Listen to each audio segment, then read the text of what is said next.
Hi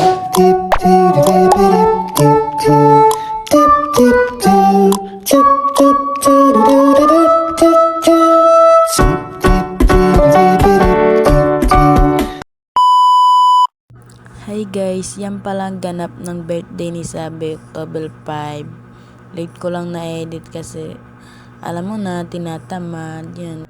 Ay for the go. Nakikita nyo kasi yan yung DIY kong damit at saka yung palda. Bagay ba sa kanila? Comment down below. Alam mo, napapaisip lang ako. Kasi dati kalong-kalong ko lang yan. Pero ngayon, 4 na taon na siya. Mapapa-thank you Lord ka na lang talaga. At ayan na guys. Tapos na si Sabi bihisa. At si Kylie naman ang bihisan ko ngayon. Sobrang kulit ng dalawang yan. Akala mo tahimik.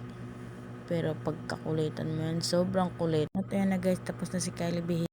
At ayan guys, tapos na silang bihisan. And then umalis na rin po kami para pumunta ng Red Ribbon.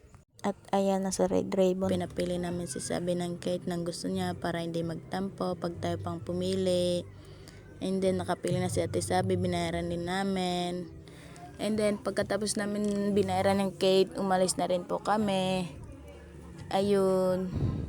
Ang napili ni Sabi ay cake na maliit. Kaya nang nagustan niya. Kaya yun, pumunta naman kami sa SM para pasyalan si Sabi at si Kylie. Kasi birthday niya ngayon. At ayun guys, nagpapakit pa si Ate Sabi sa akin. Sabi niya sa akin, cute daw ako. Pero siya naman cute, natawa na lang ako. At ayun guys, habang naghihintay kami ng order namin. At ayun na guys, tinawag na nga kami. Ang in-order namin ay mang inasal. Kaya ayun guys, may favorite na kainin. At ayun na guys, inayos ko na yung cake ni Ate Sabi para sindihan ko na yung candle, mag-wish na.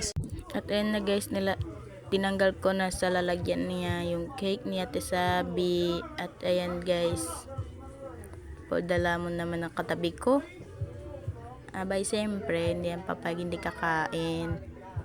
At ayan guys, sinundan na namin yung candle. At ayan, nag-wish lang si Ate Sabi. Kinantahan namin ng happy birthday, nag-wish siya. Kasi nga, birthday niya ngayon.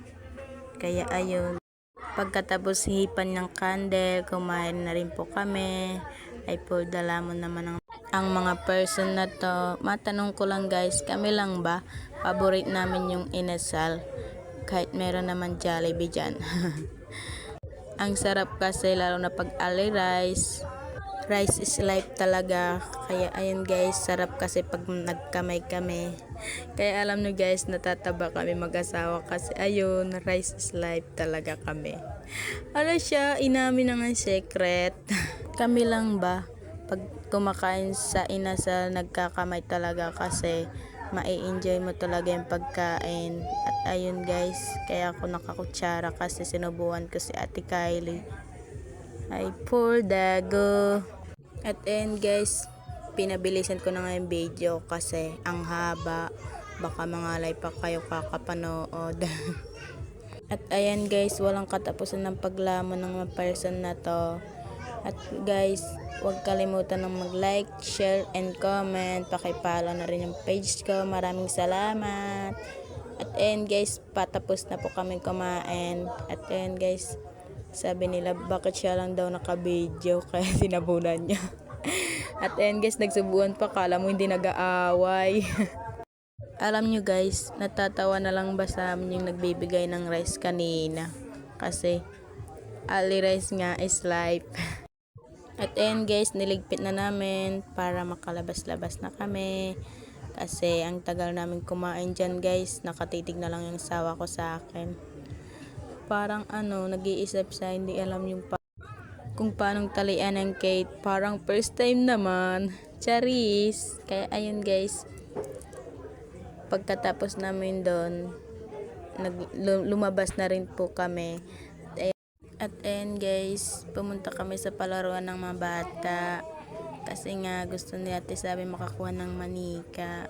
Manika. Charis. At ayan guys, hindi ko lang talaga na-videohan kanina. Umorder kami ng Jollibee para dalhin sa pauwi. Pasalubong ng mga tao sa bahay. At ayun guys, bago kami pumunta sa taas, enjoy namin ang araw na yan. Kaso lang, natakot si Ate Kylie kaya tumakbo na lang siya. Then guys, kumuha na sila ng parang manika ba yan, pero matigas kuhain. Kaya ayun guys, nag-tiktok na lang kami kaya hindi nakakuha ng manika. Paul Dago.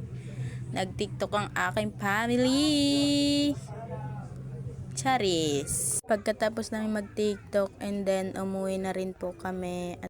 At bye-bye guys. Huwag kalimutan ang mag-like and share, comment. Thank you for watching.